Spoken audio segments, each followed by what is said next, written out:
नमो हरिहन्ताणं नमो सिद्धाणं नमो आयरीयाणं नमो अध्यायाणं नमो लोये सवसाहुनं।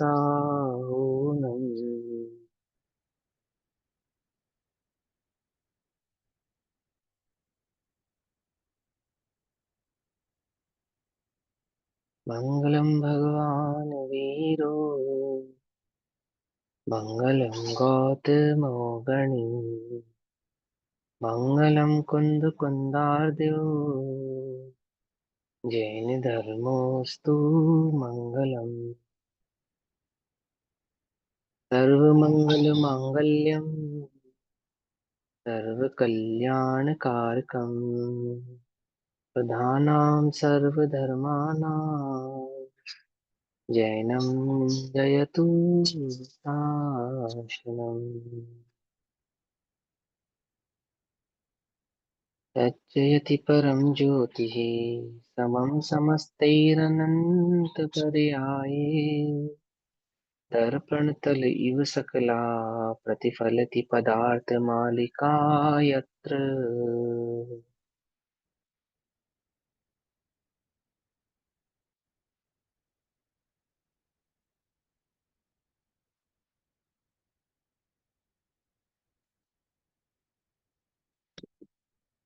हमारी रात्रिकालीन कक्षा का विषय चल रहा है श्री आचार्य अमरचंद्र देव द्वारा कृत पुरुषार्थ सिद्धि उपाय, अपर नाम जिन प्रवचन रहस्य कोश।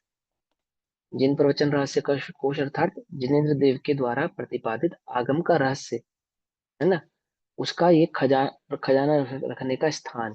कोश यानी कि एक पिटारा। ठीक। और भावार्थ से समझे तो पुरुषार्थ सिद्धि उपाय अर्थात जो प्रयोजन भूत तत्व है, प्रयोजन भूत पदार्थ है ना, उसकी सिद्धि का उपाय। तो प्रयोजन भूत पदार्थ कौन है? प्रयोजन भूत पदार्थ है मैं स्वयं, भगवान आत्मा। तो अपनी ही प्राप्ति के उपाय का जो भाव समझाए उसका नाम है पुरुषार्थ सिद्धि उपाय।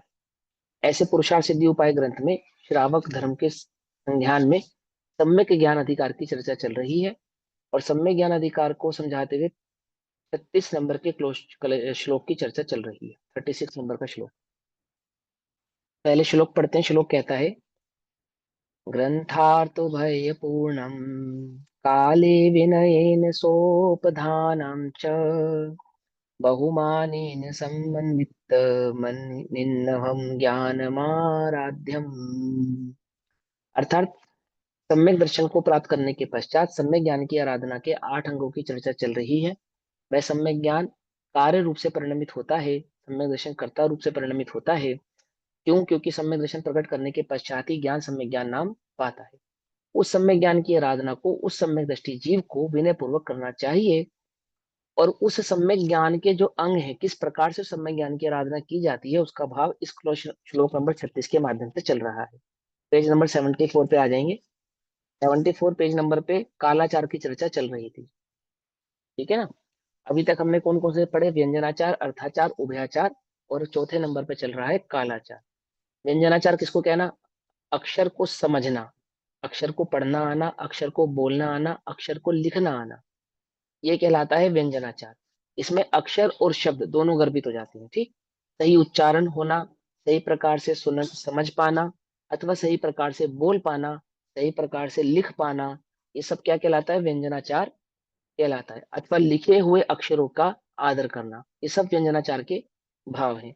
तत्पश्चात होता है अर्थाचार, कि जो अक्षर लिखा है उसका अर्थ क्या है। एक, वो क्या कहलाता है? वो कहलाता है अर्थाचार। फिर होता है उभयाचार। उभयाचार अर्थात आगम में उस अर्थ का क्या भाव है, उसका नाम उभयाचार है। ठीक। जैसे पुरुष शब्द है, पुरुष शब्द है ना, अपने ग्रंथ का नाम पुरुषार्थ सिद्धि उपाय है। तो इसमें ये शब्द कैसे बना? पुरुष जमा अर्थ जमा सिद्धि जमा उपाय, ऐसे ही पुरुषार्थ सिद्धि उपाय बना। तो पुरुष शब्द लिखना आना, बोलना आना, पढ़ना आना। फिर इस पुरुष शब्द का अर्थ क्या होता है? अर्थाचार। ये लोक में पुरुष अर्थ का शब्द होता है मेल, MELE मेल, है ना, या आदमी। लेकिन आगम में पुरुष शब्द का अर्थ होता है द्रव्य। क्या अर्थ होता है? द्रव्य। तो अर्थाचार की अपेक्षा से पुरुष का अर्थ तो मेल होता है, लेकिन उभयाचार की अपेक्षा से उसी पुरुष का जो भाव होता है उसका अर्थ होता है द्रव्य। क्यों होता है? ऐसा क्यों होता है? क्योंकि पुरुष शब्द जिस भाव से मिलकर बना है, किस भाव से मिलकर बना है? जो अपना कार्य करने में स्वयं समर्थ हो, जिसे अन्य की आवश्यकता ना हो, उसे पुरुष कहते हैं। हिंदी व्याकरण डिक्शनरी के अनुसार पुरुष की क्या परिभाषा है? जो अपना कार्य करने में स्वयं सक्षम हो और अपना कार्य करने के लिए जिसको दूसरे की आवश्यकता ना पड़े, उसको पुरुष कहते हैं।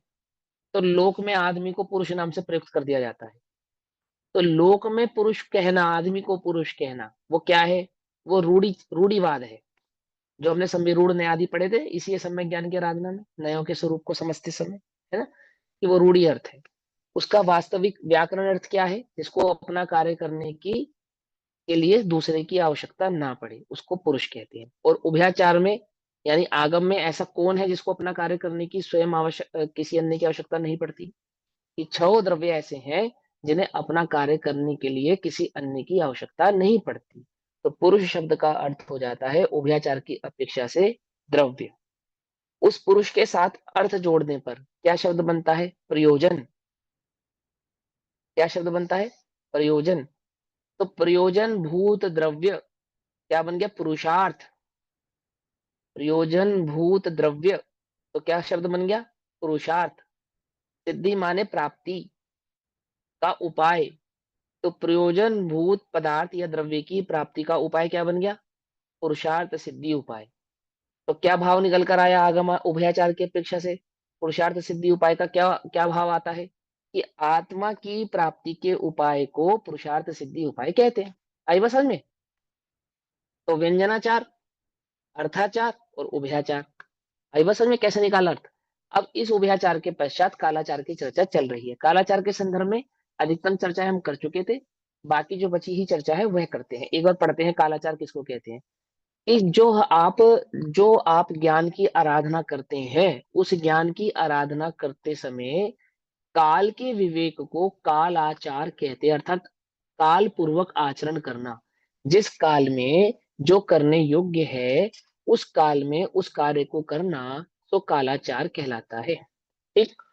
जैसे आप श्रावक हैं, ठीक, तो श्रावक के तो आवश्यक होते हैं देव पूजा, गुरु उपासना, स्वाध्याय, संयम, तप और दान।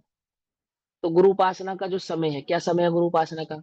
अब मान के चलो नगर में मुनिराज का चातुर्मास है, ग्राम के समीप मुनिराज रुके हुए हैं, जंगल में मुनिराज रुके हैं, आहार के लिए आते हैं, नगर में आते हैं, ग्राम में आते हैं। अब उस आहार के काल में आप क्या कर रहे हो? स्वाध्याय करने बैठ गए। वो स्वाध्याय करने का काल नहीं है। जिनाभिषेक करने का जो काल है वो स्वाध्याय करने का काल नहीं है। समझिए बात? और जो स्वाध्याय करने का काल है वो अन्य कार्य करने का काल नहीं है। तो जिस काल में जो कार्य करना योग्य हो, उस काल में वही कार्य करना, यह कालाचार कहलाता है। पकड़ में ही बात? नहीं पकड़ में? है ना? जैसे कई बार आप कहते हैं ना घर में कि अब तुम्हें अब होश आ रही है इस काम को करने की, तब से क्या कर रहे थे?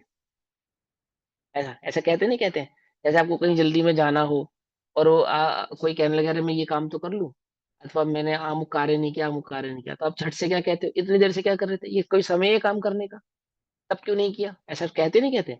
ऐसे इसको कहते हैं कालाचार। क्या कहते हैं? कि सम्यक ज्ञान की आराधना भी समय के आधार से की जाती है। समय के आधार से की जाती है अर्थात आपकी भूमिका क्या है, आपकी योग्यता क्या है, और आपकी भूमिका और योग्यता के आधार से आराधना करना तो कालाचार कहलाता है। अब प्रश्न, क्योंकि यह ग्रंथ किसकी मुख्यता से लिखा जा रहा है? श्रावक की मुख्यता से लिखा जा रहा है ना? और श्रावक की मुख्यता से लिखा जाने पर भी किस श्रावक की मुख्यता से लिखा जा रहा है? कि उत्तम श्रावक की मुख्यता से लिखा जा रहा है ना? क्योंकि उपदेश की शैली जब समझाई गई थी तो क्या कहा गया था? कि उपदेश तो मुनि बनने का दिया जाता है, अर्थात शुद्धोपयोग को प्राप्त होने का दिया जाता है। तुम शुद्धोपयोग को प्राप्त नहीं हो सकते, शुद्धोपयोग को अर्थात मुनि बनने को, अर्थात कि हर अंतर मुहूर्त में आत्मानुभव को प्राप्त हो, ऐसे भाव को प्राप्त करने का उपदेश दिया जाता है। आप नहीं कर सकते, कोई बात नहीं, हर 15 दिन में करो। दूसरे नंबर पे क्या आएगा? हर 15 दिन में करो। तो 15 दिन में करो का मतलब क्या हुआ? कि पंचम गुण स्थानवर्ती श्रावक बनो। तो पंचम गुण स्थानवर्ती श्रावक जो होते हैं, उन श्रावकों में भी जो मुख्य श्रावक होते हैं वो कौन होते हैं? वो एल्लक और शुल्लक होते हैं। ठीक।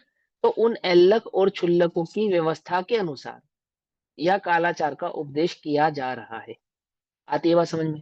क्यों किया जा रहा है? क्योंकि साधुओं को तो दो ही काम है, ज्ञान ध्यान, ज्ञान ध्यान, ज्ञान ध्यान, तीसरा कोई काम नहीं। तीसरा कोई काम ही नहीं है उनके पास तो।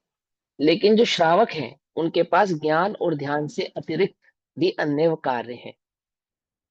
क्योंकि श्रावक कितने प्रकार का होता है? कि 11 प्रतिमाओं की अपेक्षा से 11 प्रकार का होता है।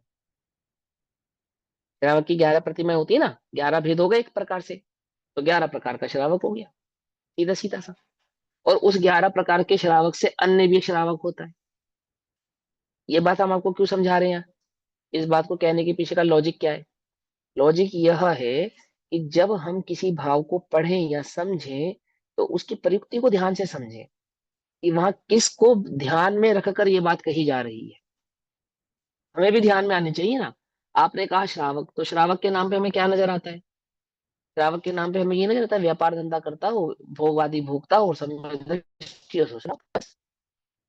लेकिन भैया जो व्यापार के त्यागी होता है, वो भी श्रावक होता है। समझे? जो भोग उपभोग आदि का सीमित भाव रखता है अथवा उनका त्याग होता है, ऐसा भी श्रावक होता है।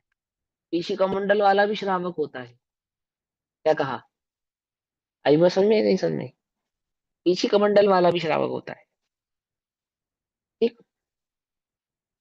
बौद्धों के साहित्य में जैनों का वर्णन करते हुए, ठीक है ना, धम्म पिटक, धम्म पिटक में कथा आती है। तो अरहतों का वो वहां पर स्वरूप बता रहे हैं, अरहतों का। अरहतों का मतलब जैनियों का, है ना। तो वहां कहते हैं कि उनके संग में विचित्र प्रकार के मुनि होते हैं। क्या कहा? जैनियों के संग में विचित्र प्रकार के मुनि होते हैं। कहाँ लिखा? बौद्धों के त्रिपिटक में लिखा। क्या विचित्रता है? कोई तो एक वस्त्र धारण करता है, कोई तो दो वस्त्र धारण करता है, और कोई तो नगन ही होता है। सोचो, जिस समय त्रिपिटक लिखे जा रहे थे बौद्धों के, उस समय संघ की व्यवस्था कैसी थी? नगन साधु थे, ठीक, और एक वस्त्र और दो वस्त्र वाले अलग क्षुल्लक थे, है ना। वस्त्र वालों को तो वे छोटा साधु कहते हैं, अर्थात एल्लक अथवा क्षुल्लक, है। और निर्ग्रंथ को वो बड़ा साधु कहते हैं। ऐसा बुद्धों के त्रिपिटक में लिखा। तो बहुत समकालीन रहे होंगे ना वो, तो उन्होंने जैनियों के संघ की व्यवस्था देखी। तो संघ में क्या होते हैं? जो लंगोट अथवा एक वस्त्र अथवा दो वस्त्र धारण करके मुनि जैसी चर्या पालन करते हैं, वे भी श्रावक ही होते हैं, श्रावक कहलाते हैं। समझना? और जो ब्रह्मचारी आदि होते हैं, 7वीं प्रतिमा आदि वाले, वे भी श्रावक होते हैं। ठीक। तो सबकी एक व्यवस्था है ना। तो उस व्यवस्था को ध्यान में रखते हुए कि श्रावक को किस समय क्या कार्य करने योग्य है। प्रतिक्रमण का समय है तो आप स्वाध्याय कर रहे हैं, ध्यान का समय है आप स्वाध्याय कर रहे हैं, ऐसे नहीं चलेगा, ऐसे नहीं चलेगा, है ना। मुनियों के लिए क्या नियम है? आहार कर कर आते हैं तो सबसे पहला काम क्या करते हैं बताओ? प्रायश्चित। प्रतिक्रमण करते हैं। प्रतिक्रमण करते प्रायश्चित हैं। करते हैं, प्रतिक्रमण करते हैं। सबसे पहला काम कहाँ करते हैं? गुरु के समक्ष जाके करते हैं। क्या प्रतिक्रमण करते हैं? आज हम आहार में गए, इस प्रकार का आहार किया, अगर कोई अलग घटना हुई तो इस प्रकार की घटना हुई, कोई अच्छा बुरा हुआ तो वह हुआ, देह में किसी प्रकार की कोई तकलीफ परेशानी हुई तो ऐसा हुआ। ये सारा भाव वहां पे बतलाया जाता है।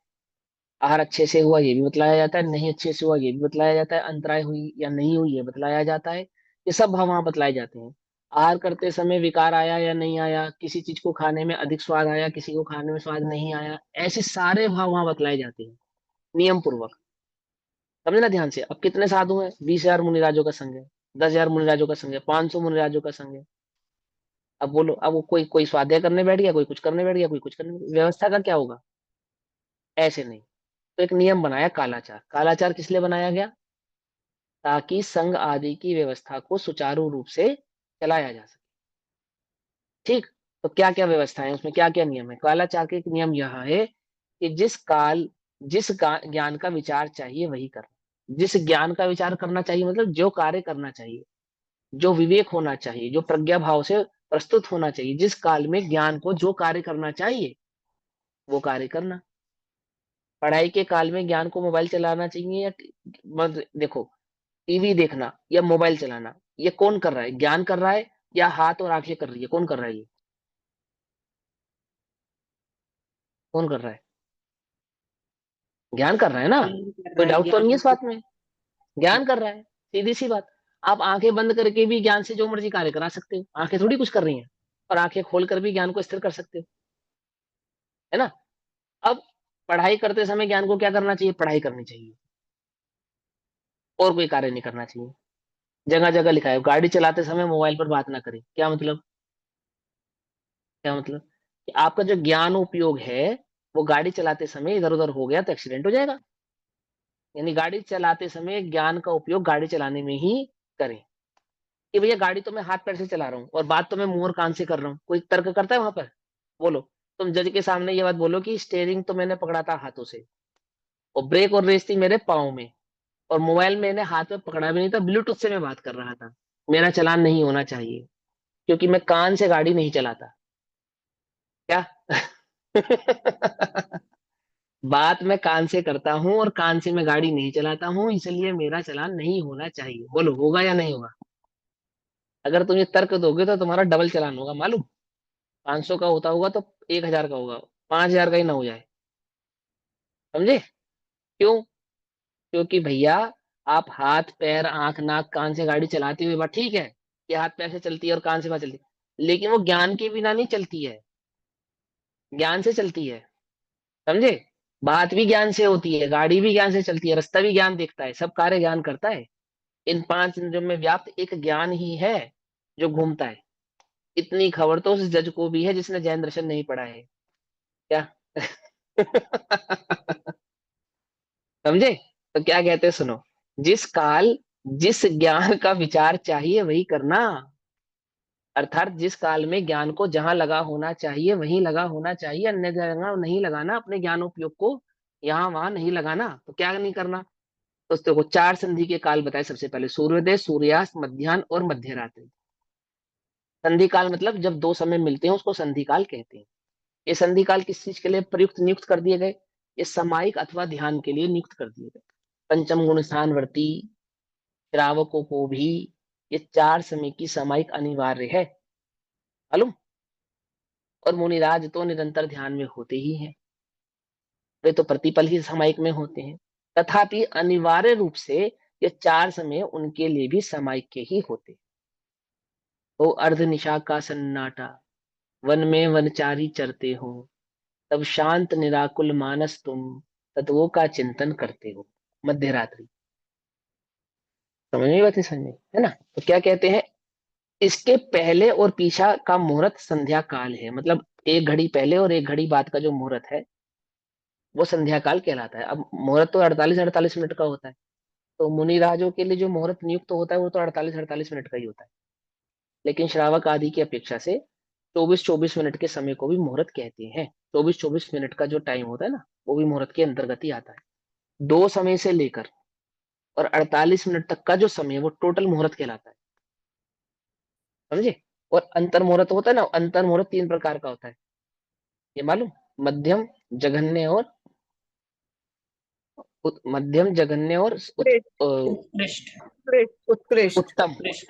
उत्कृष्ट, उत्कृष्ट, है ना। हाँ, जघन्य, मध्यम और उत्कृष्ट। तो उत्कृष्ट अंतर मुहूर्त तो 48 मिनट का ही होता है, ठीक। लेकिन मध्यम अंतर मुहूर्त वो 24 मिनट का होता है, ठीक। और जो जघन्य अंतर मुहूर्त होता है वो 2 समय से कुछ अधिक समय का होता है। सम्यक दर्शन जो होता है तो आत्मानुभूति कितनी देर के लिए होती है? कितनी देर के लिए होती है? एक जितनी अंतर उतनी मुहूर्त की ज्ञान होती का है, मालूम। विषय बन जाए। हाँ, एक अंतर मुहूर्त की होती है। तो वो एक अंतर मुहूर्त कौन सा होता है? सबसे सूक्ष्म अंतर मुहूर्त होता है। कितना सूक्ष्म अंतर मुहूर्त होता है? कि 2 समय से कुछ अधिक का समय होता है। कितना अधिक होता है? कि उतना कि वह छद्मस्त के ज्ञान का विषय बन सके, उतना। उसको उसको उपचार से 2, 4, 5, 6, 8 समय ऐसा कहा जाता है। उपचार से यानी सबसे थोड़ा काल, थोड़ा काल उपचार से कहा जाता है। आती है बात समझ में? वो भी अंतर मुहूर्त होता है। अब एक अंतर मुहूर्त तक यदि जीव लगातार ध्यान को प्रकट कर ले, प्राप्त हो जाए, तो केवल ज्ञान प्रकट हो जाता है। ये पढ़ा है ना आपने? तो अंतर मुहूर्त कितने मिनट का होता है वो जो केवल ज्ञान को प्रकट करने में समर्थ होता है? यदि करणानियोग की चार सही शुभ सही विभव। गणना से, हाँ, अगर चार शुभ करणानियोग विभव या की, ऐसे बोल सकते हाँ मैं बतलाता हूँ, यदि करणानियोग की सही गणना लगाई जाए, एक्चुअल गणना लगाई जाए, तो वो 48 मिनट का नहीं होता, वो 12, 13, 14 मिनट का ही होता है बस। क्या कहा? यदि वो अंतर मुहूर्त, जिस अंतर मुहूर्त को लगातार ध्यान में होने से, निमग्न होने से टपक श्रेणी मांडकर केवल ज्ञान प्रकट कर लेता है जीव, वो अंतर मुहूर्त कितनी देर का होता है? उस कॉन्टिन्यूटी का जो अंतर मुहूर्त होता है, वो ज्यादा से ज्यादा 12, 13 मिनट का होता है। मैक्सिमम बता रहा हूँ, मैक्सिमम होता तो इससे भी कम है। मैक्सिमम कैसे होता है भैया? ये देखो सुनो, जो छठे गुण स्थान का काल होता है उससे आधा काल सातवें गुण स्थान का होता है। जो सातवें गुण स्थान का समय होता है उससे आधा काल आठवें गुण स्थान का होता है। फिर इसी प्रकार से आठवें गुण स्थान से आधा काल नौवे का, नौवे से आधा दसवें का, दसवें से आधा ग्यारहवें का, ग्यारहवें, दसवें से आधा 12वें का। अगर उपशम छपक श्रेणी मांडी है तो 11वां नहीं आएगा ना बीच में, और फिर वो 13वां 14वें का। तो वो कितने देर का काल है कि अगर आप सही सही गिनती अगर वहां लगाते हैं, गणना करते हैं, तो ज्यादा से ज्यादा 12, 13, 14 मिनट निकल कर आते हैं। हालांकि वहां तो सेकंडों की बात है, पर मैं आपकी अपेक्षा से समझा रहा हूँ उसको। तो मैं ये बात क्यों समझाना चाहता हूँ, यहाँ समझाना चाहता हूँ कि यह अंतर मुहूर्त का मतलब ऐसा मत समझ लेना कि 48 मिनट पीछे और 48 मिनट आगे ही है, ऐसा ही है, ऐसा नहीं। अब 24, 24 मिनट का भी समय अंतर मुहूर्त कहलाता है ना? और 20, 20 मिनट का समय आगे पीछे का भी अंतर मुहूर्त ही काउंट होता है। तो अंतर मुहूर्त क्योंकि वहां पे जो बात की जाती है वो सर्वोत्कृष्टता से की जाती है, तो आप 48, 48 मिनट से समझ सकते हैं। कंफ्यूजन तो नहीं हो रहा? कोई बात समझ में आ रही है? जैसे शाम मान के चलो 6 बजे दिन छिपता है फॉर एग्जाम्पल, तो 6 बजे दिन छिपेगा तो 48 मिनट तो 6 बजे के बाद के, और 48 मिनट 6 बजने से पहले के, तो टोटल कितने हो गए? पौने 2 घंटे हो गए। तो पौने 2 घंटे तक सामायिक या ध्यान का काल नहीं होता है। ठीक है ना? पौने 2 घंटे नहीं होता। कितना समय होता है? वो मैक्सिमम 50 मिनट का ही समय होता है। तो क्या समझ में आया इससे? कि वो 24 मिनट पहले और 24 मिनट बाद, जो श्रावक आदि रात्रि भोजन के त्यागी होते हैं, उन्हें उत्कृष्टता से तो अंतर मुहूर्त पहले यानी कि 48 मिनट पहले ही रात्रि भोजन का त्याग कर देना चाहिए दिन छिपने से। तथापि किन्हीं किन्हीं कारणों में 24 मिनट पहले का समय भी चाहे अपवाद रूप से स्वीकार किया गया है, उसकी कोई आपत्ति वाली बात उसमें नहीं। समझ में ही बात? ऐसा चलो आगे करते हैं। फिर क्या कहते हैं कि भैया, एक बार ये कालाचार फिर से एक्सप्लेन कर दो थोड़ा सा। ये जो आपने ये बताया, सूर्योदय, सूर्यास्त, मध्याह्न और मध्य रात्रि, इन चारों समयों हम्म, में अपने को ये चार समय ध्यान का समय, क्योंकि संधि काल है देखो ऐसा। सुनो भैया, संधि काल में क्या नाम है, स्वाध्याय नहीं करना चाहिए। जैसे लोग कहते हैं ना ये तो सब समय पढ़ने का नहीं है, नहीं, तो ये देखो, चार समय संधि काल का है, पहले ये बता दो बस। हाँ ये 4 समय संधि काल है। क्लियर हो गया। सामायिक के काल हैं। संधि काल यानी 2 समय जुड़ते हैं, एक सुबह 4 बजे के सब, यानी कि जब सूर्य उदय होने वाला होता है, तो उदय होने वाला होता है तो उसमें 48 मिनट पहले और 48 मिनट बाद। फिर दोपहर में 12 बजे जब दिन बदलता है, 12 बजे के बाद दिन बदलता है, दोपहर जिसको कहते हैं, दूसरा पहर, पहर का यानी दिन का दूसरा पहर।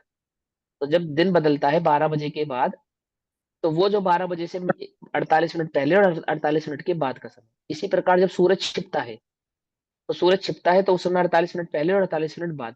तत्पश्चात रात्रि में 12 बजे के बाद, 12 बजे के समय जब उसमें पहर बदलता है 12 बजे का, तो उसमें भी 48 मिनट पहले और 48 मिनट बाद का जो समय है, ये चार काल संधि के काल कहलाते हैं, यानी कि 2 दिनों के मिलने के काल को संधि काल कहते हैं।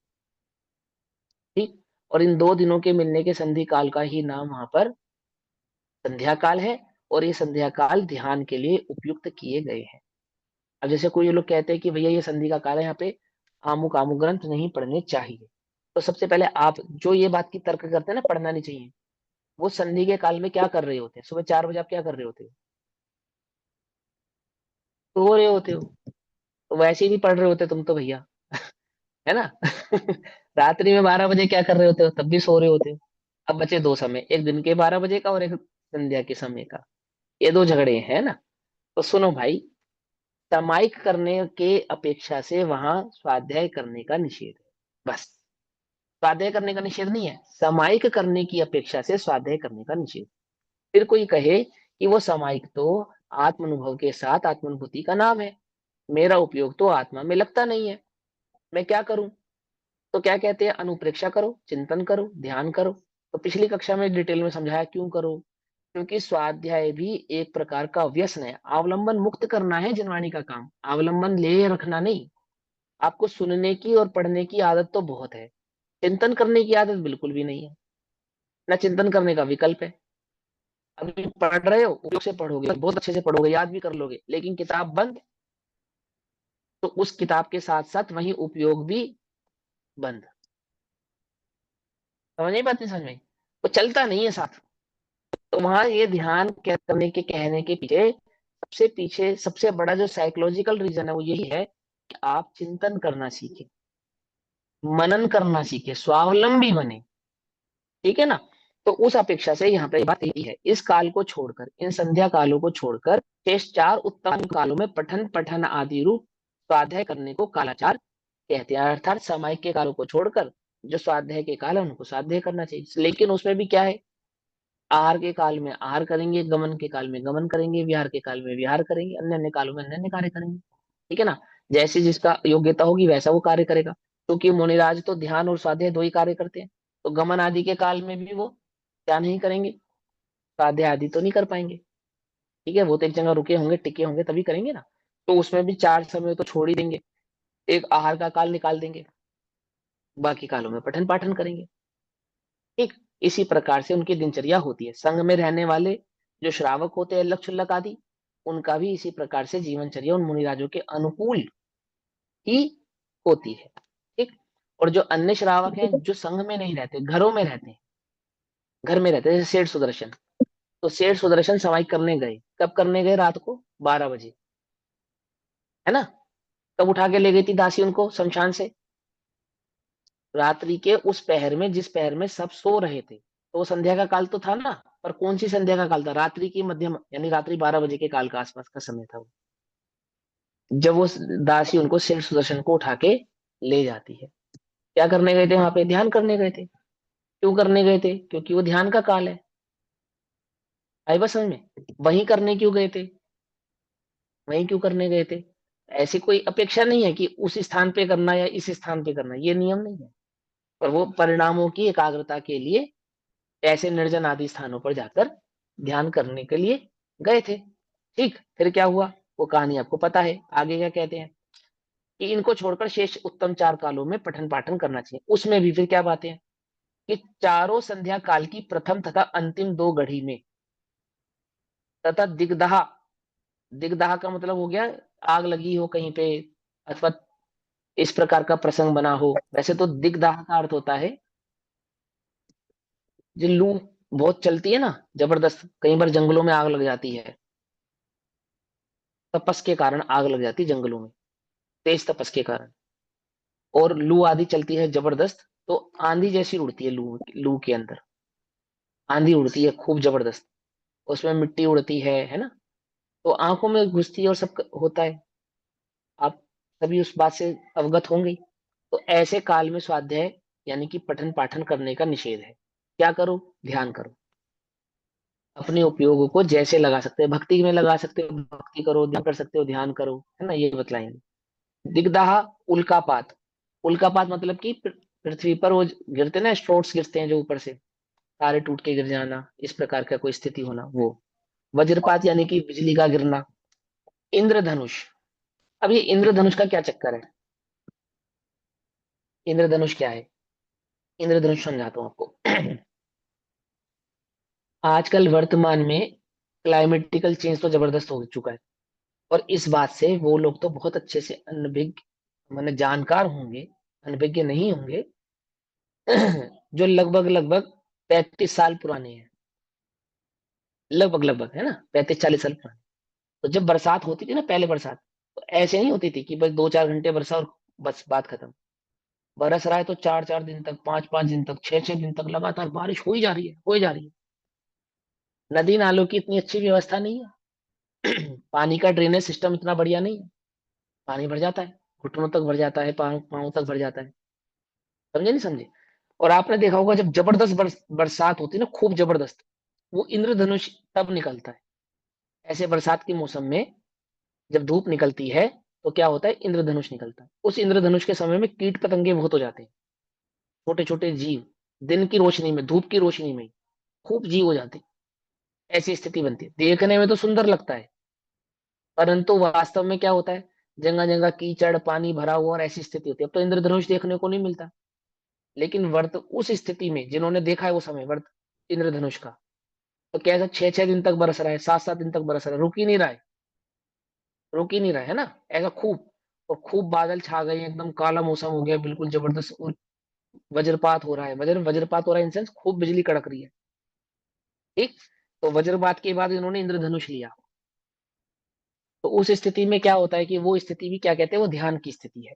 आप ज्यादा स्वाध्याय के चक्कर में मत पड़ो। क्यों? स्वाध्याय करने के लिए ग्रंथ आदि की आवश्यकता पड़ेगी, और ग्रंथ आदि की आवश्यकता होने के लिए, है ना, वहां पे उस प्रकार की व्यवस्था बनानी पड़ेगी। सो वो व्यवस्था बनाना इतनी अनुकूल अनिवार्य नहीं बन पाती है, अनुकूलता नहीं हो पाती है। तो उन्होंने एक नियम बना दिया कि आप उस समय क्या करें, ध्यान करें। और क्या कहते हैं, सूर्य चंद्र ग्रहण। सूर्य चंद्र ग्रहण अब आजकल सूर्य सूर्य चंद्र ग्रहण भी ऐसे नहीं लगते। पहले सूर्य चंद्र ग्रहण ऐसे होते थे, बिल्कुल शाम जैसा मौसम हो जाता था, शाम हो गई हो जब सूर्य ग्रहण लगता था, तो स्थिति ऐसी होती थी मानो रात ही हो गई हो, दिन ही ढल गया हो। और जहां होता है ना एक्चुअल में चंद्र ग्रहण या सूर्य ग्रहण लगते हैं, उन देशों में, उन शहरों में ऐसी ही स्थिति हो जाती है, बिल्कुल दिन ढल जाता है। तो ऐसी स्थिति में भी क्या कहते हैं कि आपको पढ़ने पढ़ाने की ज्यादा आवश्यकता नहीं है, आप चिंतन करो। आगे क्या कहते हैं, तूफान, सभी अवगत है इस बात से। भूकंप। अब भूकंप, अब मान के चलो हम पढ़ रहे हैं, इस समय हम पढ़ रहे हैं, अभी आप और हम पढ़ रहे हैं, और भूकंप आ जाए, अब हम क्या करें? क्या करें बोलो? आने तो भैया, ध्यान पढ़ते रहो। करे, करेंगे ध्यान करे। क्या? अब दो दो स्थितियां बनेगी, एक तो पढ़ना बंद करके सब अपने अपने योग्यता के हिसाब से संभालेंगे ना, अपने अपने भाव को, अपने अपने भाव को संभालेंगे। कोई अपने को संभालेगा, जो कोई घर को संभालेगा, मुनिराज होंगे तो आत्मा को संभालेंगे, श्रावक आदि होंगे तो अब उस समय पढ़ते रहेंगे, ऐसा नहीं है। ग्रंथ को संभाल कर अच्छे से उच्च स्थान पर, सही स्थान पर रखकर, और क्या करेंगे, अपना ध्यान आदि के भाव को धारण करेंगे। जैसी जिसकी कषाय होगी, किसी की मंद होगी तो वो मंदता रूप पर वर्तेगा, तीव्र होगी तो तीव्रता रूप पर वर्तेगा। क्योंकि यहाँ पे श्रावक मुनि धर्म की अपेक्षा से कथन चल रहा है, तो वो मंदता रूप ही वर्तेगा। तो मंदता रूप की प्रवृत्ति किस प्रकार से करेंगे, कि इस प्रकार से करेंगे। और आगे क्या कहते हैं, उत्पातों के काल में सिद्धांत ग्रंथों का पठन पाठन वर्जित है। अब यहाँ पे सिद्धांत ग्रंथों का पठन पाठन वर्जित है, ऐसा क्यों है? तो आप ये समझ लीजिए कि सिद्धांत ग्रंथ ऐसे ग्रंथ हैं जो धारणा के बिहाव पर पढ़े नहीं जा सकते। क्या कह रहे हैं हम? बात समझ में आ रही? मान के चलो अभी मुझे आपको कर्णन योग का विषय पढ़ाना है, फॉर एग्जाम्पल 3 लोक का विषय पढ़ाना है, तो क्या करूंगा बोलो? मैं स्मृति के बल पे नहीं पढ़ा सकता आपको वो बात, बिल्कुल भी। क्योंकि उसमें जो कैलकुलेशंस हैं, जो गणना है, कदाचित कोई जीव स्मृति के बल पे भी पढ़ा सकते हैं, ऐसा नहीं है, नियम नहीं है, परंतु वो विरले ही है। जो मूल सैद्धांतिक ग्रंथ होते हैं, जैसे छठखंडागम आदि, ये जो मूल सैद्धांतिक ग्रंथ है जिनमें सिद्धांतों की चर्चा की गई है, उन सिद्धांतों को समझने के लिए, समझाने के लिए क्या चाहिए, कि वो ग्रंथ मौजूद होना चाहिए, सामने मौजूद होना चाहिए। मात्र स्मृति के बल पे संपूर्ण सिद्धांत ग्रंथ का पठन पाठन होना संभव नहीं है। क्योंकि वहां पे बहुत प्रकार की अपेक्षाएं हैं, बहुत प्रकार के सूत्र हैं, सूत्रों का बहुत प्रकार का भाव है, कई प्रकार का अर्थ है। वो सभी भाव आप सिर्फ स्मृति के बल पे कह सके, तो वो हर किसी के लिए संभव नहीं है। हर किसी, जो कर्णन योग के विशेषज्ञ होते हैं ना, वो भी जब पढ़ाते हैं और अगर चार्ट उनके सामने ना हो तो वो भी कंफ्यूज हो जाते हैं, मालूम। देख लेना, क्लासेस कक्षा पढ़ते हुए समझ लेना। बहुत विशेषज्ञ होते हैं, पुस्तक सामने नहीं होती है, चार्ट सामने नहीं होता है, और कोई प्रश्न पूछ ले तो बात इधर उधर हो जाती है। क्यों हो जाती है? क्योंकि सिर्फ और सिर्फ स्मृति के बल पे नहीं पढ़ा सकते आप। लेकिन स्मृति के बल पे आप भक्ति कर सकते हैं, स्मृति के बल पे आप अध्यात्म को समझ सकते हैं, स्मृति के बल पे आप तत्वों के स्वरूप को समझ सकते हैं। समझे नहीं समझे? उसके लिए बहुत विशेष स्मृति की जरूरत नहीं है, परंतु सिद्धांत के लिए, जिसको न्याय आदि के ग्रंथ कहा जाता है, उनके लिए बहुत विशेष स्मृति की आवश्यकता पड़ती है। अब इसका अर्थ ये नहीं है, क्या अर्थ नहीं है, कि षटखंडागम तो सिद्धांत ग्रंथ हो गए और समय सार आदि ये सिद्धांत ग्रंथ नहीं है। कहीं कहीं कुछ कुछ जीव ऐसा कहते हैं। गुरुदेव से पूछा, पुरुषार्थ सिद्धि के उपाय का प्रवचन करते समय गुरुदेव से पूछा गया कि गुरुदेव, ये समय सार, नियम सार, प्रवचन सार आदि ये सिद्धांत ग्रंथ है या नहीं है? तो गुरुदेव ने कहा, भैया सिद्धांत ग्रंथ है, ऊंचे ग्रंथ है। कौन कहता है? सिद्धांतिक ग्रंथ नहीं है ये। सिद्धांत किसको कहते हैं बताओ आप? चलो, मालूम? प्रवचन, आगम और सिद्धांत ये एकार्थवाची है। क्या कहा? प्रवचन, आगम और सिद्धांत ये एकार्थवाची है। कहाँ लिखा है? तटखंडागम जी में सूत्र है। ये एकार्थवाची होते हैं। प्रवचन, आगम और सिद्धांत एकार्थवाची होते हैं, यानी कि अध्यात्म आदि के ग्रंथ भी सिद्धांत ही जानना, वे सिद्धांत से कुछ अलग हैं। समय सार, नियम सार, प्रवचन सार आदि जैसे ग्रंथ सिद्धांत से कुछ अलग हैं, ऐसा नहीं है। जिनकी ये मान्यता है कि मात्र षटखंड आगम ही आगम है, यानी सिद्धांत है, अन्य आगम सिद्धांत नहीं है, तो ऐसा नहीं, ऐसा नहीं। ठीक। तो क्या कहते हैं कि सिद्धांत ग्रंथों का पठन पाठन वहां पर वर्जित है। हाँ, अब ये सिद्धांत ग्रंथों के आधार से गुटके बनाए जाते हैं। गुटके समझते हो? गुटके समझते हो? नहीं समझते? छोटी छोटी पुस्तकों को बुक। गुटका कहते हैं। हाँ, हाँ, जैसे समय छोटी सारची का पुस्तक। है वो छोटी। हाँ हाँ हाँ, गुटखा कहते हैं छोटी पुस्तकों को। ठीक। वो गुटखा नहीं वो लोग खाते हैं जिस जगत में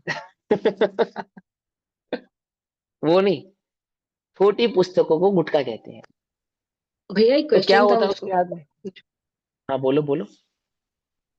मैं जिस प्लेस पे रहती हूँ ना, यहाँ पर समर में स्पेशली रात, मतलब सनसेट 9 बजे होता है। 9:15, 9:10।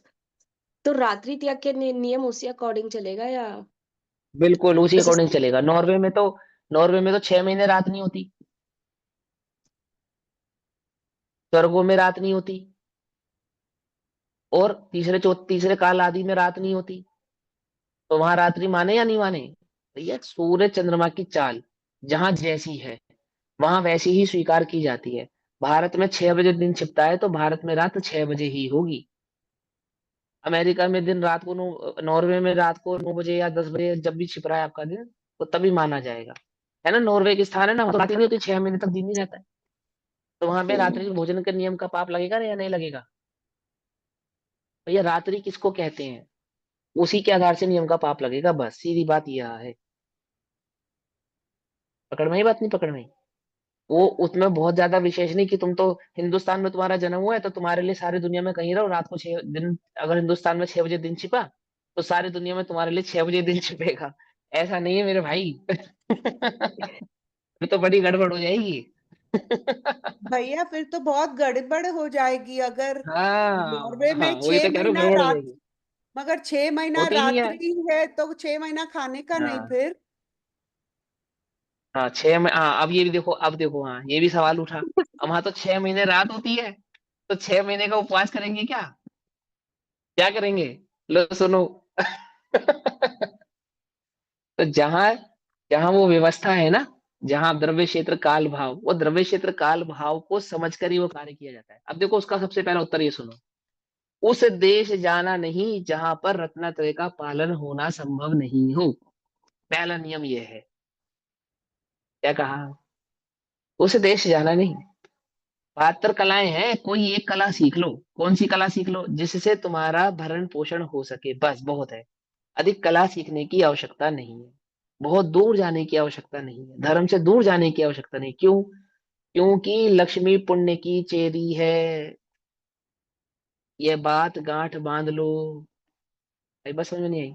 फिर भी जीवों को धन कमाने का विकल्प आता है, व्यापार करने का विकल्प आता है, भोग उपभोग की सामग्री इकट्ठा करने का विकल्प आता है। द्रव्य क्षेत्र काल भाव की व्यवस्था के अनुसार उस कार्य को करने के लिए क्रियान्वित होना पड़ता है। तथापि जिस क्षेत्र में धर्म की आराधना होना संभव नहीं हो, उस क्षेत्र में धर्मात्माओं को नहीं जाना चाहिए। पहला नियम तो यह है। और दूसरा नियम क्या है? तो भी जाना पड़े तो क्या करें? क्या करें? तो बस अपने परिणामों के अनुरूप द्रव्य क्षेत्र काल की भाव की मर्यादा को समझकर, योग्य गुरु से उस भाव को समझकर उस कार्य का नियम पालन करना चाहिए। फॉर एग्जाम्पल, महात्मा गांधी जब पहली बार विदेश जाने लगे तो उनकी माँ उनको एक गुरु के पास ले गई, है ना। उन्होंने अपने जीवन कथा में लिखा, आत्मकथा में, मेरी आत्मकथा में। तो उन्होंने कहा कि भाई तुम बैरिस्टर पढ़ने बनने जा रहे हो, वकालत पढ़ने विदेश जा रहे हो, तो वहां बस 2 नियमों का तुम पालन करना, 3 नियमों का वहां पे पालन करना। तो कौन कौन से 3 नियमों का पालन करना? एक, तो स्त्री सेवन नहीं करना। 2, मदिरा नहीं पीना। और 3, मांस भक्षण नहीं करना। ये 3 नियमों का तुम वहां पर पालन करना, बस ये 3 नियम, बस, और कोई दूसरा कोई नियम नहीं। इतना ही पालन करना तो बहुत होगा। महात्मा गांधी जी ने कहा बाद में आकर कि इन 3 नियमों की वजह से आज मैं जो कुछ हूं, इन 3 नियमों के कारण हूं। यदि मैंने इनका अनुपालन नहीं किया होता तो शायद मैं आज गांधी, महात्मा गांधी नहीं होता। आई वो समझ में? अब वो प्रत्येक जीव की अपनी अपनी योग्यता, उसकी अपेक्षा है ना, और वो किस क्षेत्र आदि में जा रहा है, उसके आधार से उस व्यवस्था को समझकर ही वहां पे उसका अनुपालन करना चाहिए। चलो अब आगे चलते हैं। तो क्या कहते हैं कि इनका पठन पाठन वहां पर वर्जित है। तो वहां पे सिद्धांत ग्रंथ कहने का तात्पर्य मात्र षटखंडागम है, ऐसा नहीं है। फिर भी गुटका, जिसको मैं कह रहा था कि छोटी पुस्तकें सारणी के आधार से अपने उपयोग को स्थिर करने के लिए अथवा स्वाध्याय आदि के लिए कुछ छोटी छोटी पुस्तकों का निर्माण कर लिया जाता है। फॉर एग्जाम्पल, ये पुरुषार्थ सिद्धि उपाय क्या है मालूम? आगम से निर्मित गुटका है। पकड़ में ही मत, एक छोटा ग्रंथ बनाया जो सूत्रों में लिखा गया है, श्लोकों में लिखा गया है। आप तो इसकी हिंदी पढ़ रहे हैं, पर ये लिखा कैसे गया? श्लोकों में लिखा गया है। और श्लोक जैसे भक्तांबर के श्लोक याद कर लेते हैं हम, ऐसे इसके श्लोक याद किए जा सकते हैं। और इनके श्लोकों को पढ़ने मात्र से आपको भाव भी भाषित हो जाएगा, क्योंकि इनके श्लोक इतने गूढ़ और इतने गहरे नहीं है। देखो फॉर एग्जाम्पल, जो सूत्र हम पढ़ रहे हैं उसी सूत्र का श्लोक पढ़ते हैं, पेज नंबर 73 पे 36 नंबर का श्लोक। तो देखो श्लोक क्या कह रहा है। श्लोक कहता है, ग्रंथार्थो भय पूर्णम। ग्रंथों का अर्थ, ग्रंथों का अर्थ और भय, ग्रंथ अर्थ उभय, ग्रंथ अर्थ उभय पूर्णम, ग्रंथार्थो भय पूर्णम। ग्रंथ अर्थ उभय काल, काल ही, अब काल का हम स्वरूप पढ़ ही रहे हैं। तो ग्रंथार्थो भय पूर्णम काले विनयेन तोपधानम च मने। और ठीक है ना, सूत्र पढ़ रहे हैं ना हम कि सम्यक ज्ञान की आराधना में क्या क्या होना चाहिए। ग्रंथ यानी कि व्यंजन, यानी कि अक्षरों का ज्ञान होना चाहिए, अर्थ का ज्ञान होना चाहिए, उभय रूप ज्ञान होना चाहिए, काल का ज्ञान होना चाहिए, विनय होना चाहिए, सो साधन होना चाहिए। च बहुमानेन, बहुमानता से पढ़ना चाहिए, बहुमान होना चाहिए। बहुमानेन समन्वित मनिन्नवम ज्ञानमाराध्यम, अर्थात निन्नव नहीं होना चाहिए, है ना। आदि इस प्रकार के 8 भाव होने चाहिए, इससे ज्ञान की आराधना होती है। बस सूत्र है, सिंपल श्लोक। तो ऐसे श्लोकों से, जैसे हम भी क्या करते थे, अपनी भी बता रहे हैं हम, सच्ची बात है ये, फिजिक्स के आंसर याद नहीं होते थे आसानी से, तो उनको गा गा के याद करना पड़ता था, गा गा के मालूम, गाने के जैसा याद कर लेते थे उसको, फिजिक्स के आंसर को। और वो गाने जैसे ही घूमता रहता था और गाना जैसे लिख देते थे। ठीक है, पकड़ में ही बात नहीं? पकड़ में। ये जो आपको मालूम है, ये जो संगीत है, संगीत, संगीत का जो उद्गम हुआ वो किस लिए हुआ? आपको क्या लगता है? नाचने गाने के लिए हुआ है बस? ये नाचने गाने के लिए नहीं हुआ है। जिनका उपयोग बहुत स्थूल होता है ना, ऐसे स्थूल वालों को संगीत के माध्यम से शिक्षा दी जाती है। पकड़ में ही बात नहीं? पकड़ में ही। जैसे मैंने आपको पहले ही बताया, कथकली, कथकली क्या कहता है कि वो नृत्य के माध्यम से कथा को कहता है। तो जिनको कथा, अब मान के चलो कोई व्यक्ति फॉर एग्जाम्पल बहरा है, तो भी वो कथकली को देख के रामायण देख सकता है, सुन सकता है, समझ सकता है। एक भी शब्द नहीं बोलेंगे वो, और कथकली में पूरी रामायण दिखा देंगे आपको।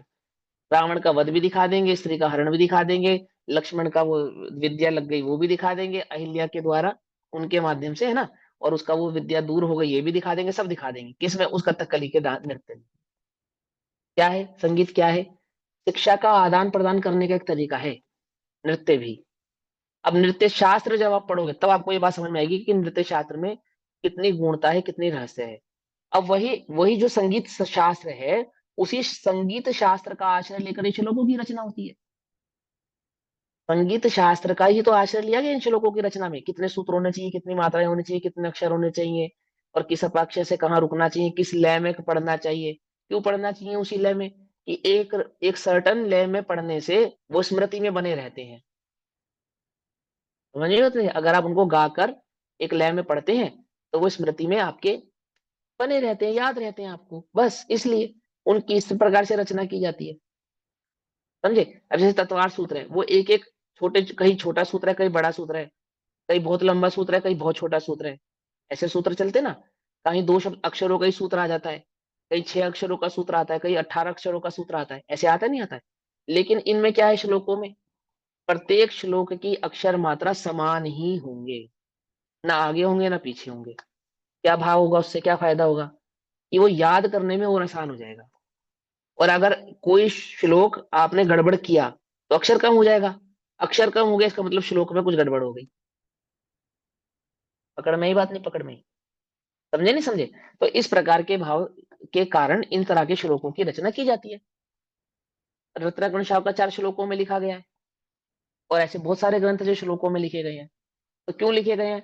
स्मृति में बनाए रखने के कारण, स्मृति में बने रहें, इसलिए श्लोकों में लिखे जाते हैं। पूरा का पूरा प्रथमान योग काव्य शास्त्र में लिखा गया है, मालूम?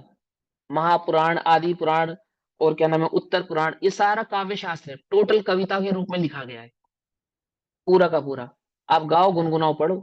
अब रामचरितमानस कहने वाले गा गा कर सुनाते नहीं सुनाते, याद रहता है उनको, याद रहता है, सिंपल सी बात है। स्वयंभू स्तोत्र है, स्तोत्र के रूप में आपको सारे तीर्थंकरों की निर्माण भूमि आदि आदि वो निर्वाण कांड, निर्वाण कांड में क्या होता है, सभी तीर्थंकरों के कहाँ पे किसको मोक्ष हुआ, कहाँ से किसको मुक्ति, वो सारा याद हो जाता है आपको।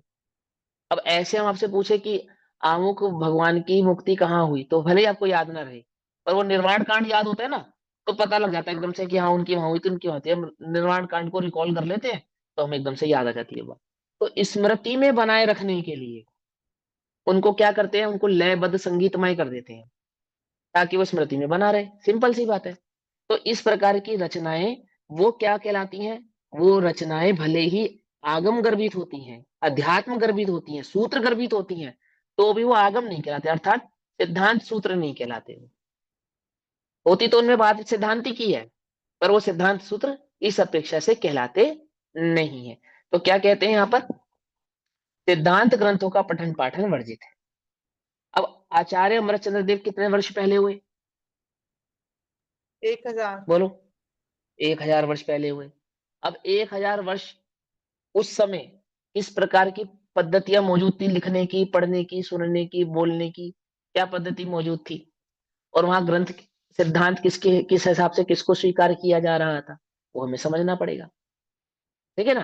तो आचार्य अमरचंद्र देव के समक्ष वो जो समय सार आदि रखे हैं, वो जो नियम सार हैं, वो क्या है?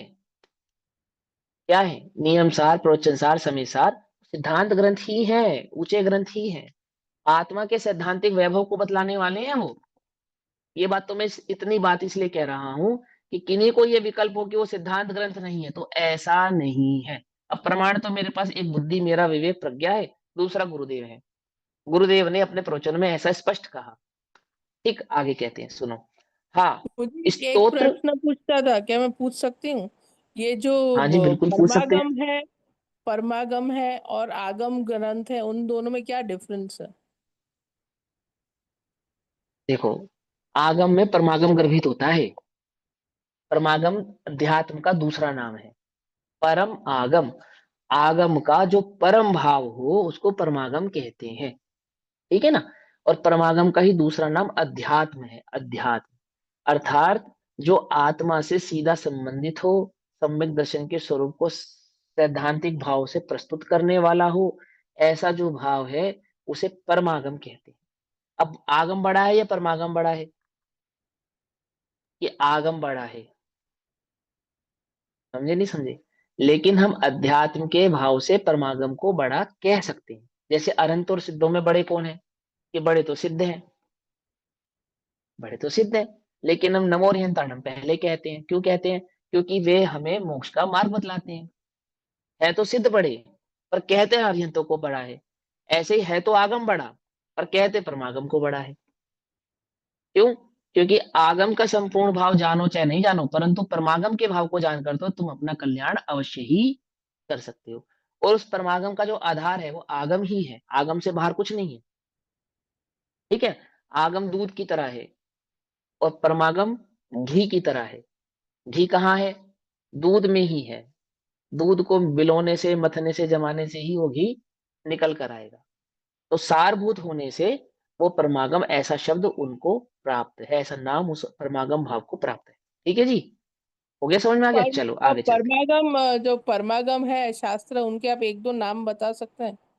एक दो। समय सार, नियम सार, प्रवचन सार, अष्टपाहुड़, पुरुषार्थ सिद्धि उपाय, ये सब परमागम ही है। आगम भी ये है सब और परमागम है। परमागम भी है। बिल्कुल बिल्कुल 100%। आगम भी है, परमागम भी है। आगम किसको कहते हैं? अभी मैंने बताया ना, आगम, प्रवचन और सिद्धांत ये एकार्थवाची होते हैं। क्या कहा? जैसे प्रवचन सार, तो प्रवचन सार का क्या अर्थ करते हैं? दिव्य ध्वनि सार। तो दिव्य ध्वनि क्या है? आगम है या आगम से बाहर है कुछ? क्या है? आगम ही है, आगम ही है। आगम ही है ना? तो प्रवचन सार यानी दिव्य ध्वनि का सार। तो प्रवचन सार को हम आगम माने या नहीं माने? मान है। माने, आगम है। लेकिन फिर भी हम इसको परम आगम कहते हैं। क्यों कहते हैं? क्योंकि ये एक आत्मा की ही बात करते हैं। उसमें एक आत्मा की मुख्यता से कथन किया जाता है ना? जब आप शुद्ध अंग पढ़ेंगे, है ना, श्रुत स्कंद को देखेंगे, तो उसमें प्रावृत जो अंग होते हैं, उन प्रावृत अंगों में जो आत्मा की मुख्यता वाले अंग होते हैं, वे क्या कहलाते हैं? वे परमागम कहलाते हैं। जैसे आगम के अंदर तो मंत्र शास्त्र भी आता है, ज्योतिष शास्त्र भी आता है ना, गणितज्ञ शास्त्र भी आता है, तीन लोक का भाव भी आता है। आगम में तो बहुत भाव आते हैं, विद्यानुवाद आदि करके। ऐसे कितने सारे भाव आते हैं आगम के अंदर। स्त्री विज्ञान भी आता है, पुरुष विज्ञान भी आता है, नाड़ी विज्ञान भी आता है, सब आगम में आता है। कोई आगम से बाहर थोड़ी है ये। औषधि विज्ञान आदि ये सब आगम के ही भाव है। मंत्र विज्ञान आता है, वो भी आगम का भाव है। इस प्रकार से मंदिर आदि का निर्माण होता है, समुद्रण की रचना होती है, देवों का जो स्वरूप है, नारकियों का जो स्वरूप है, सब आगम में आता है।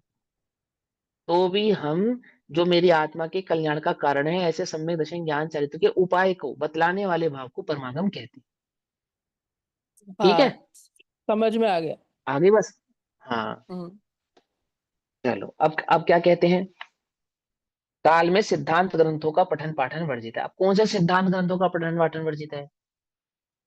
कि वो सभी सिद्धांत ग्रंथ ही समझना, है ना। और जो श्लोक आदि के आधार से, उन्हीं सिद्धांत ग्रंथों को आधार बनाकर जो श्लोक आदि की हम रचना कर लेते हैं, ठीक है ना, वो आप पढ़ सकते हैं। देखो क्या लिखा है, हाँ, ऐसे स्पेशल करके बोला, हाँ, स्तोत्र, स्तोत्र। अब आपको मालूम, हम पुरुषार्थ सिद्धि उपाय पढ़ रहे हैं, ये किस शैली में लिखा गया है? स्तोत्र की शैली में लिखा गया है, ये मालूम? आप तो मीमांसा, स्तोत्र है। पूरे न्याय के कितने बड़े बड़े ग्रंथ, अष्ट सहस्त्र जैसे ग्रंथ लिखे गए, है क्या वो? स्तोत्र है।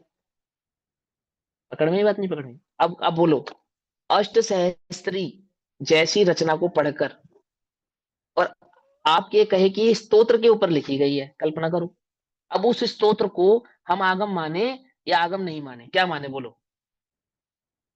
कि अष्ट सहस्त्री को तो एक बार हम आगम कह सकते हैं भैया, उस स्तोत्र को आगम कैसे कहें? स्तोत्र तो हम पढ़ सकते हैं, लेकिन स्तोत्र का सारा भाव तो देखो वही तो है। पूरा न्याय भरा है उसके अंदर, टोटल A to Z, प्रत्येक सूत्र के अंदर, प्रत्येक कारिका में एक न्याय उजागर किया गया है। तो मैं बता रहा हूँ आपको क्यों किया गया है। जो मूल आगम ग्रंथ होता है, जैसे षटखंड आगम, धवला, जयधवला, महाधवला आदि बड़े बड़े ग्रंथ, सिद्धांत ग्रंथ हैं, उनमें से भाव को निकालकर प्रमुख प्रमुख भाव की मुख्यता से जो स्तोत्र आदि की रचना कर ली जाती है, जैसे ये पुरुषार्थ सिद्धि उपाय, जैसे रत्नाकर्ण शावकाचार, समझे या नहीं समझे? स्तोत्र है ये। आप इनका स्वाध्याय कर सकते हैं, पढ़ सकते हैं, पठन पाठन कर सकते हैं। इनका इनका वर्जित नहीं किया। क्यों वर्जित नहीं किया गया? स्मृति के बेस पे भी कहे जा सकते हैं, सुनाए जा सकते हैं, पढ़े जा सकते हैं, समझे जा सकते हैं। इसलिए तो क्या कहते हैं कि हाँ, स्तोत्र, आराधना, आराधना अर्थात भक्ति आदि, धर्म कथादिक अर्थात प्रथमान युग। क्यों? वर्तमान युग पूरा का पूरा काव्य शास्त्र है, टोटल। जब जब आचार्य अमरचंद्र देव कथान युग की बात कर रहे हैं ना, तो वहां हिंदी नहीं घूम रही उनके दिमाग में, वो संस्कृत के विशेषज्ञ हैं, आचार्य अमरचंद्र देव स्वयं। हम जब वर्तमान युग ऐसा शब्द सुनते हैं तो हमें हिंदी में लिखी हुई कहानियां ध्यान में आती है। बोलो आती है या नहीं आती है ना? लेकिन जब आचार्य वर्तमान युग कहते हैं तो संस्कृत के काव्य आते हैं उनके दिमाग में, उनके मन में संस्कृत के काव्य घूमते हैं। कुछ बात समझ में आ रही है? क्या आ रहा है उनके मन में जब वो कहते हैं कथान युग? तो हिंदी विंदी नहीं आ रही उनके माइंड में, ये तो हिंदी पन्नालाल जी शास्त्री आदि आदि इन सबने लिखी है। आचार्य ने तो काव्य में रचना की है उसकी, एक गीत की तरह लिखा है उसको, मानो कोई गीत गुनगुनाता है ना, ऐसा लिखा है। किसको? समस्त प्रथमान युग को, विपुल साहित्य प्रथमान युग का, और सारा ऐसे लिखा गया है। चाहे विजोधर विजोधर काव्य लिखा गया हो, और चाहे अन्य कोई काव्य लिखे गए हो, सब सब काव्य की शैली में लिखे गए हैं। पकड़ में ही बात नहीं? पकड़ में ही? तो उनको आप पढ़ सकते हैं, वो गीत की तरह है, एक आधी लाइन ऊपर नीचे हो जाएगी, कोई बात नहीं, चलेगी कहानी। समझे? ऐसा एक आधी लाइन ऊपर नीचे सिद्धांत में हो जाती है तो गड़बड़ हो जाती है। ठीक है? नहीं सीखे? लेकिन काव्य आदि भावों में हो जाती है तो कोई बात नहीं। स्तोत्र आदियों में अगर कोई स्तोत्र भूलोगे आप तो पता लग जाएगा, क्योंकि वो एक लिमिटेड अक्षरों से बनाया गया आदि आदि, वो सब नियम मैंने आपको बताया ना, इसलिए।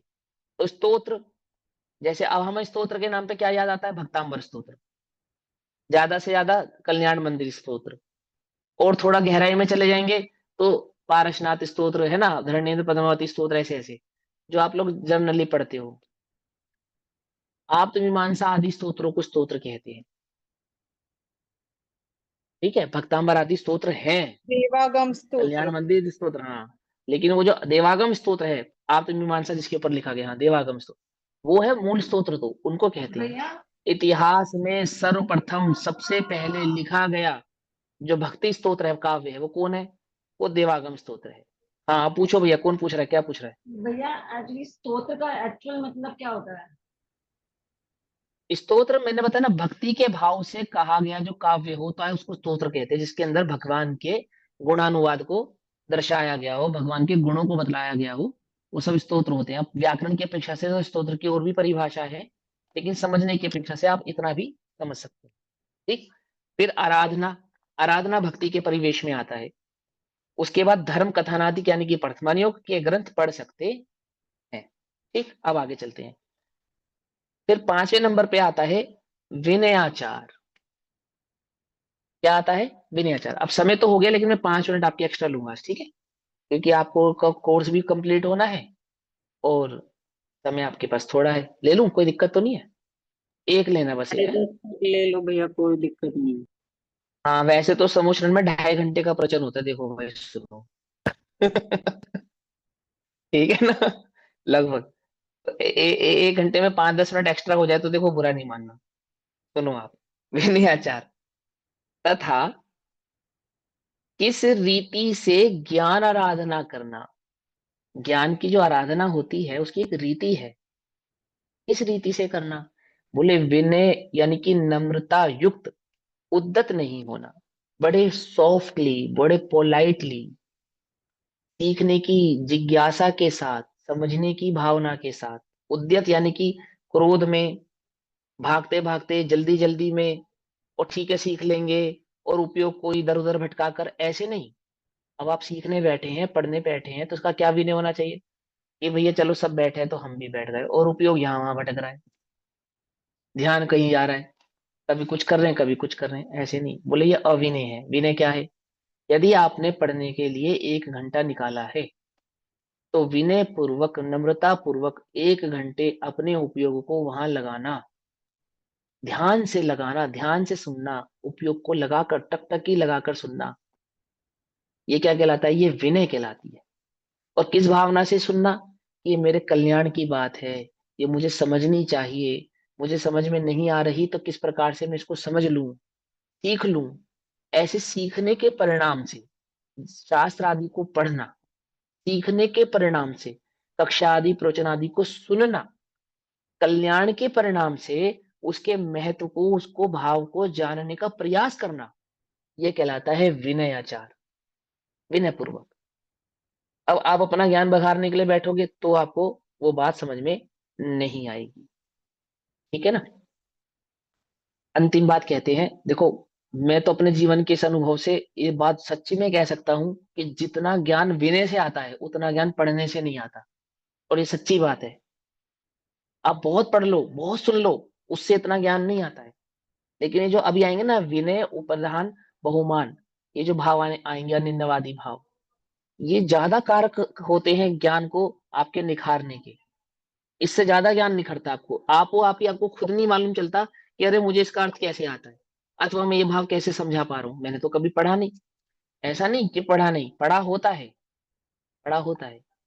लेकिन जिन्होंने पढ़ने की बुद्धि से पढ़ा होता है वे भले ही भूल जाएं, पर जिन्होंने विनय पूर्वक समझने की बुद्धि से आदर पूर्वक उसको सुना होता है ना, वे उस भाव को भूलते नहीं है, उनका ज्ञान बढ़ता है, निखरता है।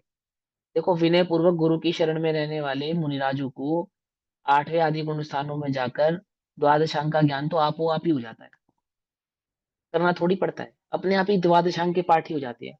ज्ञान के अंदर तो सामर्थ्य है लोकालोक को जानने की। क्या वो दो चार ग्रंथों के भाव को जान जाएगा, उसमें कोई बहुत बड़ी बात नहीं है, समझना ध्यान से।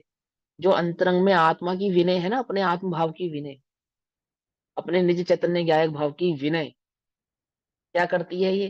अरे ये तो केवल ज्ञान प्रकट कर देती है मेरे भाई। ये थोड़ा बहुत ज्ञान प्रकट हो जाने में क्या दम है, थोड़ा बहुत क्षय क्षम हो जाने में क्या दम है। और जो शास्त्र आदि की विनय पूर्वक, आराधना पूर्वक, सॉफ्टली, पोलाइटली, है ना, नम्रता पूर्वक, विनम्रता पूर्वक जो ग्रहण किया जाता है भाव, गुरुओं के माध्यम से, कक्षाओं के माध्यम से, प्रवचनों के माध्यम से, क्या कहलाता है? ये विनयाचार कहलाता है। हमें तो सब आता है। अरे ये तो सब पुरानी सुनी सुनाई बातें हैं। ये क्या नहीं है? ये विनयाचार नहीं है। आपको एक किस्सा सुनाता हूँ। हम अपने गुरुजी के साथ वर्षों तक रहे, मैंने वर्षों तक रहे, मैंने 2-4 साल तो लगातार ही रहे। तो एक बार बाय चांस ऐसा प्रसंग बना कि हम मंगलायतन अलीगढ़ से निकले और पूरे उत्तर भारत को कवर करते हुए महाराष्ट्र की तरफ जाना था। ठीक, ऐसा ऐसा चक्कर बनाया, घूमते हुए उत्तर भारत घूमते हुए और महाराष्ट्र की तरफ जाना था। तो क्या होता था कि मंगलायतन के बाद जब निकले तो 2 दिन एक जगह रुके, 2 दिन एक जगह रुके, 3 दिन एक जगह रुके, 2 दिन एक जगह रुके, 3 दिन एक जगह रुके। तो टोटल प्रवचन 2-3, 2-3-4, 2-3-4 ऐसे प्रवचन होते थे हर जगह। अब बाय चांस संयोगिक बात ये बनी कि वो जितने भी क्षेत्रों में हम गए, वो सारे के सारे क्षेत्र कैसे थे कि बहुत अधिक स्वाध्यायी जीवों के क्षेत्र नहीं थे। ठीक। तो अब गुरुजी शतलेस्या का एक पाठ पढ़ाते थे। वो 3 या 4 प्रवचनों का पाठ था, जिसको 3 प्रवचन में भी क्लियर कर सकते थे और 5 प्रवचन में भी कर सकते थे। तो जहां 2 दिन रुकते थे वहां 3 प्रवचन या 4 प्रवचन होते थे, वहां 3-4 प्रवचनों में कर देते थे। जहां 3 दिन रुकते थे वहां उसी पर 6 प्रवचन कर देते थे। लेकिन वो 3 प्रवचनों चाहे 6 प्रवचनों, वो 6 लेस्या को वो पूरा का पूरा डिट्टो वही प्रवचन होता था। अब 3 महीने तक लगातार, मैं तो गुरुजी के साथ कॉमन हूं ना, पब्लिक तो सारी बदल जाती है लेकिन मैं तो कॉमन नहीं रहता हूँ, तो गुरुजी भी वही रहते हैं। तो वो 3 महीने तक छठ लेशे ही पढ़ाते रहे और हम 3 महीने तक 6 लेशे ही पढ़ते रहे। और गजब की बात ये थी, उदाहरण वही, परिभाषा वही, भाव वही, कुछ भी एक शब्द यहाँ से वहां अलग होता नहीं था। वो 3 महीने बीत गए, रोज वही शटलिस्या, सुबह शटलिस्या, शाम शटलिस्या, अगले दिन शटलिस्या, 3 महीने लगातार। तो तीसरा जो महीना चल रहा था, तब गुरु जी ने वहां एक सभा में ये बात खुद ही बोली। गुरु जी कहना का तात्पर्य मेरा कि हमारे जो गुरु है ना, पंडित सुमत प्रकाश जी, बाल ब्रह्मचारी सुमत प्रकाश जी, उनकी बात मैं बता रहा हूँ। अब मैं अपनी बढ़ाई के लिए नहीं कह रहा हूँ, ये बात मुझे तब समझ में आई कि विनयाचार किसका नाम है। उन्होंने वो बात सभा में बोली कि मुझे ये विकल्प सता तो 2 महीने से रहा है, पर आज कहता हूँ, आज बोलता हूँ कि ये बच्चा मेरे साथ बहुत, मैंने 6-8 महीने से है और पिछले 3 महीने से ये सुबह शाम शतलेशा का ही प्रवचन सुन रहा है लेकिन इसने एक बार भी मुझसे आकर ये नहीं कहा कि आप ये रोज शतलेशे पढ़ा रहे हो, कुछ नया तो पढ़ाओ, मैं पढ़ने आया हूँ आपके पास। पकड़ में याद।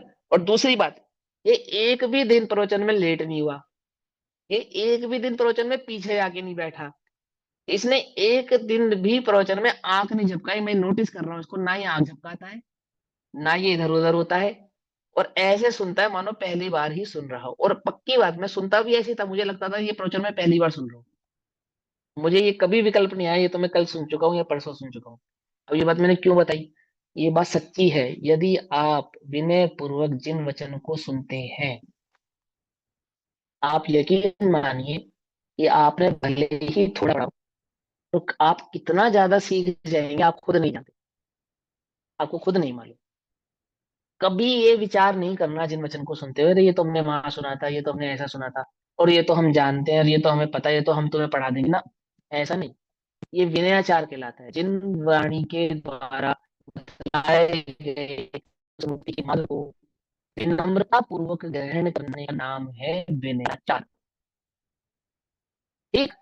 प्रमाती, हमें तो मालूम है ये अविनय है, हम तो सब जानते हैं ये अविनय है, ये विकल्प तुम्हें रिलीज वाणी के मर्म को समझने सीखने नहीं देगा। समझ रहे हो? अब समय पूरा हुआ, बाकी चर्चा कल करेंगे। तब के लिए सभी को जय जिनेन्द्र। ओम नमः सिद्धि। निज निधि निज में बताई यह अनंत, उसी के लिए जिन वाणी माँ को वंदना शत।